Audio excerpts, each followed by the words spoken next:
News में आपका स्वागत है। मुंबई के भाईखला में आषाढ़ी एकादशी का उत्सव मनाया गया।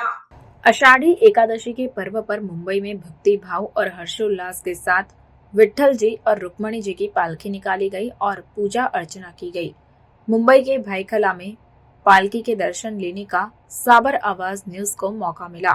पालकी बेहद सुंदर तरह से सजाई हुई थी और सभी को दर्शन का लाभ मिले, इसके लिए स्थानिक विस्तार में पालकी को घुमाया भी गया। इस तरह हिंदुओं का यह पवित्र त्योहार और शाला तथा ट्यूशन क्लासेस में भी मनाया गया, जिसमें बच्चे अच्छी तरह से तैयार होकर आए और टीचरों ने निगबानी में नृत्य भी किए। कई बच्चों ने तो भजन भी किया। आप जो फोटोज और वीडियो देख रहे हैं वह भाईखला के लक्ष्मी रेसिडेंसी के रिया संसारी team founder hello spring international Montessori school के हैं। रिपोर्टर हर्षद जोशी।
આવા ન્યૂઝ જોવા માટે સાબર આવાઝ યુટ્યુબ ચેનલને સબસ્ક્રાઇબ કરો અને લાઇક કરો, જેથી હવે પછીના દરેક સમાચાર સબસ્ક્રાઇબ કરેલા હશે તેઓને નવા સમાચારની માહિતી મળી જશે।